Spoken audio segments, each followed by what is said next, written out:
Strixhaven School of Mages has a super special place in my heart. As ashamed as I am to admit it, back in 2015 with the release of Battle for Zendikar, I took the longest break I have ever taken from the game, that being 6 years of not playing Magic up until the release of Strixhaven, which ultimately got me back into the game. And looking back at all of those steely tall boy fueled, feeling like crap nights, hungover most days, can't believe it didn't click why my life had gotten so bad. I didn't have my boy, I didn't have my cardboard dude with me. But with the release of Strixhaven, I went to one of my local game stores, played at the pre-release, was called out by the owner of that game store, asked if I wanted to work there. I worked there for about a year. Yeah, is a straight main line to the vein of getting back into cardboard crack, let me tell you. And oh man, were we back. You're telling me Harry Potter, but magic? You're telling me commanders have gotten this good? You're telling me there's an entire D&D campaign book that they wrote because the lore of Strixhaven is so in-depth?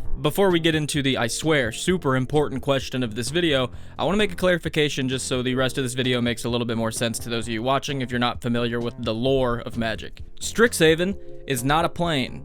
It is a school that is on the plane of Arcavios. We actually haven't gotten a set that was based all around Arcavios technically. We've gotten Strixhaven, which is the college that is on Arcavios. So by the end of this video, I want to answer 3 questions. 1, what percentage of creature cards printed in the Strixhaven set are actually enrolled in, work at, or dropped out of Strixhaven? Question number 2, which Strixhaven house has the highest enrollment rate? And an overall question number 3, how do these numbers compare to real-life educational stats? So, let's find out how many of these Strixhavians are pursuing higher education, and how many are just hanging out by the pond slinging leaves to the students. Yeah, we'll get to that. Be sure to like, comment, and subscribe.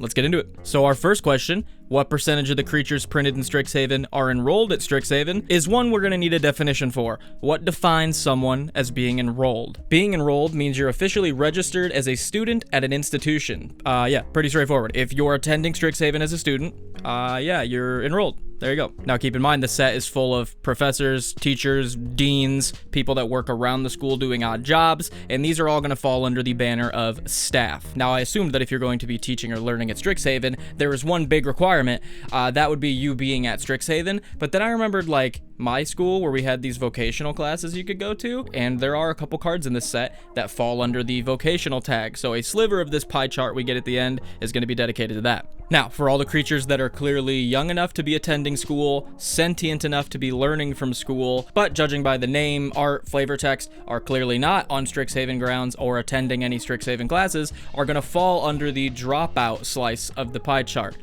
I know all about that. Don't feel too bad, Strixhaven dropouts. And finally, we've got the inapplicable group. We'll get into what defines an inapplicable thing later on in the video, but for right now, just think of it as like beasts, monsters, things that aren't attending classes and wouldn't be able to attend classes even if they wanted to. So now that that's out of the way, let's talk some numbers. The first numbers we're going to want to talk about are the creatures and planeswalker numbers, because when I was on live talking about this, someone brought up that there's 4 planeswalkers in the set. Those are pretty much creatures in terms of what we're doing here. We might as well include those. There is 136 creatures and 4 planeswalkers, giving us a base populace for the video of 140. So the first and most obvious part of a card we can use to determine whether or not a creature is enrolled is the name. Some cards make it blatantly obvious. Take Eager First Year, for example. First year is a classic school term, and Eager gives off that nervous first day of school energy. I know all about that. I've been blowing up those school toilets since I was 5 years old. Don't feel too bad. There's also the Apprentice and Pledge Mage cycle, which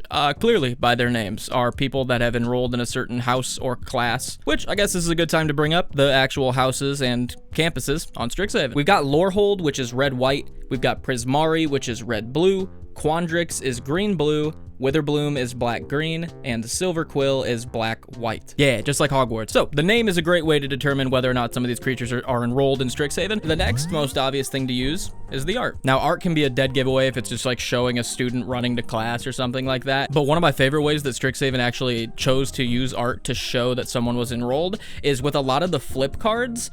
They're showing a duel between 2 students a lot of the time. Take Flamescroll Celebrant, for example. The front side shows a fiery wizard casting a large spell, but the backside shows a calm wizard quelling that spell with some kind of, I would assume, calming spell. Or take Selfless Glyph Weaver, who's defending his class from a devastating spell, and you can flip it to see what that deadly spell was in the form of Deadly Vanity. Another thing I want to bring into account is if you are creating something and you're trying to get some points across, art is a great way to do that. And I think it's pretty clear to say that if you're trying to promote someone as a professor, making them a little older is a good technique to use in the art. If you're trying to promote someone as like a novice or a student, making them younger in the art is most of the time going to be a good move for people to understand what they're looking at, if the name or flavor text or anything like that isn't a dead giveaway. So age does play a part in me determining whether or not someone is enrolled in cards that I really couldn't figure it out any other way. So take cards like Waterfall Aerialist or Radiant Scroll Wielder, who really don't have a student or teacher vibe to them and nothing that really gives away either or, but the fact that they both look young, they're enrolled. And the third and easiest way to determine whether or not a card is enrolled or not is to just use the flavor text. Strixhaven flavor text loves to tell you what their role is at Strixhaven immediately. So like Honor Troll, first in his clan to attend Strixhaven, now first in his class. Or Blood Researcher, who mentions Dean Valentine telling them not to drink the samples, which definitely seems like a teacher's assistant type deal. Or Reckless Amplimancer, who says, "What am I, a first year?" implying he's not a first year anymore, but also having a tone of like taking offense to whatever he's responding to, which does seem kind of young and like a student. So after applying all of these critiques to all 140 creatures and or planeswalkers, we are left with a grand total of 50 enrolled students at Strixhaven. Not bad. But let's see how high quality Strixhaven actually is and what their student to teacher ratio is, and let's really see who's working at Strixhaven. You know how this is going to go down. We're going to look at their names, we're going to look at their art, and we're going to look at their flavor text, and then I'll give you a grand total. The names for the staff are incredibly on the nose. We got stuff like Kian, Dean of Substance, and Imbraham, Dean of Theory, which both hold the title of Dean, which yeah, clearly they work there. Mavinda, Student's Advocate, while not a dean, clearly works as some kind of counselor for the students. And words like tenured, proctor, master, and monitor imply roles of authority, or at least roles of mastering some kind of subject, which all read like they are working at Strixhaven. Also, huge shout out to Hall Monitor. Someone on stream pointed out that this is a monitor lizard in the art. Wizards do be cooking sometimes. Again, art is going to be a great way to see who is staff at Strixhaven. Stormkiln artist looks older than most students would be and is shown fixing something in like a dark back room. So to me, that reads like IT guy or maybe janitor. You're still a vital part of the team, Stormkiln, all right? Kind of reads like a Prismari alumni that kind of stayed and helps out around the campus with some electrical problems. I dig it. And of course, flavor text is a huge help here. So on cards like Silverquill Silencer, flavor text like "I'm very much in the mood to hand out expulsions" definitely reads like a dean or some kind of staff member at the school. So after applying all these critiques to the remaining planeswalker and creature pool, we are left with, drumroll please, okay, yeah, that works, 24 staff members, almost dead on averaging 2 students per 1 teacher. Now either this is a really small populace or this is a high quality school. But we've got 2 more staff members to talk about in this very short section of Vocational. If you don't know what a Vocational is, it's like a class you can take off school grounds. So like people would take like farming vocationals and like woodshop vocationals and welding vocationals, and they would go to like buildings outside school grounds to go do those things. So vocational teachers on Strixhaven would be people that are teaching off Strixhaven grounds, and I actually did come across 2 that fit this perfectly. And we actually found 2 of these that are perfect for this. First, we've got Wandering Archaic. My reasoning here is archaic means ancient, so has a lot of knowledge.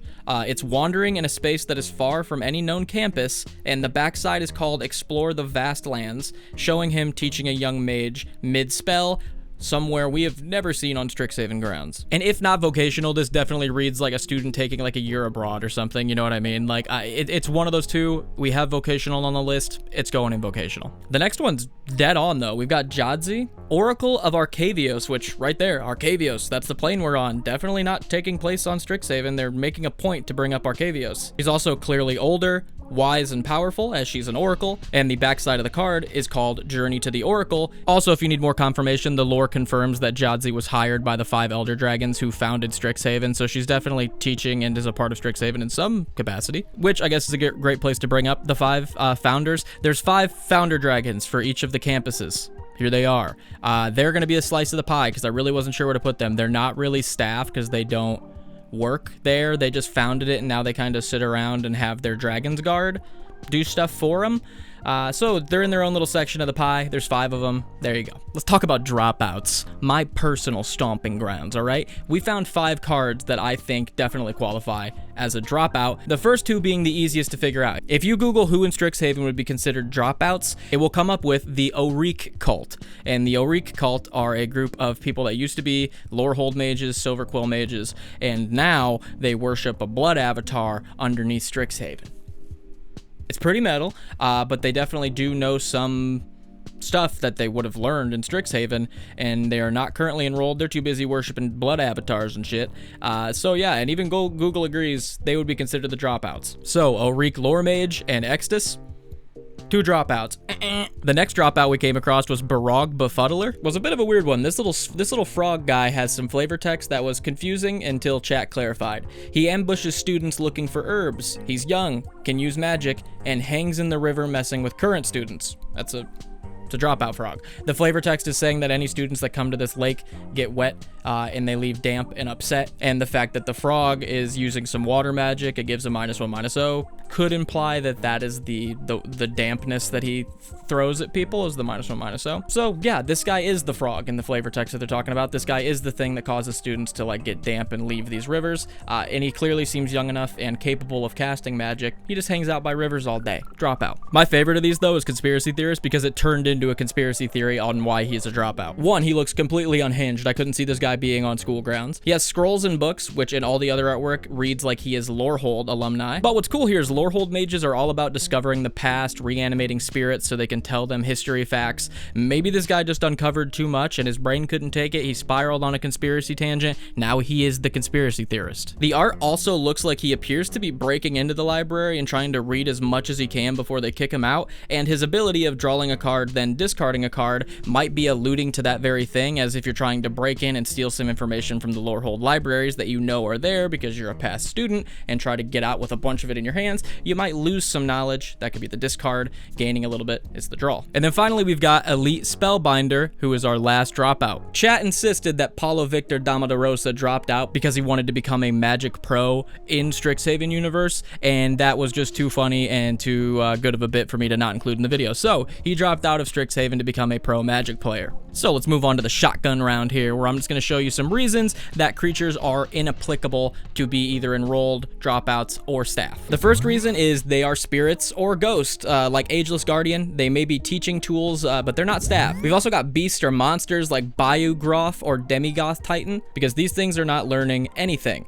We've also got machinery or spells like Biblioplex Assistant, who seems to be a automated library assistant, or Dreamstrix, which seems just like a spell someone is casting during class. We've also got mascots and familiars like Bleck's Vexing Pest, Witherbloom's Chaotic Little Mascot and Science Experiment, and of course we've also got Cody, Vociferous Codex, who is just a sentient book that won't stop reading from his pages all day long and running down the hallways. After applying all these prerequisites to our remaining group of cards, we are left with 42 inapplicable creatures and or planeswalkers for our card pool. And with that, we can actually take a look at our final stats here. Based on our full breakdown, we have 51 enrolled students, averaging a 39.5% of our card pool. We've also got 25 staff members, averaging 18.6% of our card pool. Vocational staff at 2, averaging 1.6% of our card pool. Dropouts and founders, both at 5, averaging 3.9 apiece of our card pool, and an inapplicable count of 42, averaging 30% of our card pool. Now here's the wild part. Strixhaven enrollment rate of 39.5%.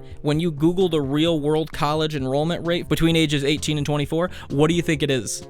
What do you think it is, IRL?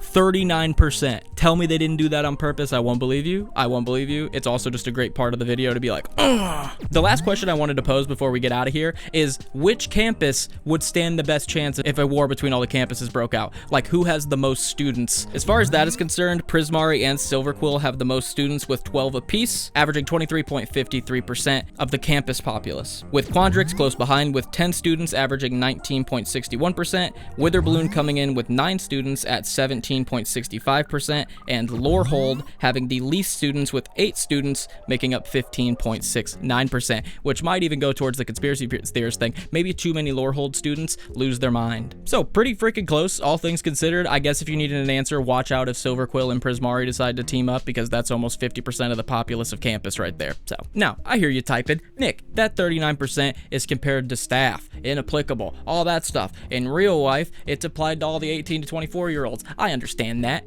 It was still a really interesting to the video, you know what I mean? A good lineup sucker punch in the video, you know what I mean? Of course, a lot of this art has a bunch of students in the background, you know what I mean? I could have just counted every single student in the artwork, done something like that. That's the fun of just creating stuff, baby. Let me know what you would like me to do next time and consider it implemented. If you like videos like this, please let me know. I really enjoy making videos like this. I really enjoyed writing the script, doing the live stream, stuff like that. So if you guys enjoy it, please make the video do well, because that tells me that you guys like it. If you want to leave a like, comment, and subscribe, that always helps a ton. If you want to show a little additional support like all the people you can see on screen right now, consider becoming a YouTube or Patreon member. Starts as low as $1. With that, I'm gonna get out of your guys' hair. I'll see you guys next time.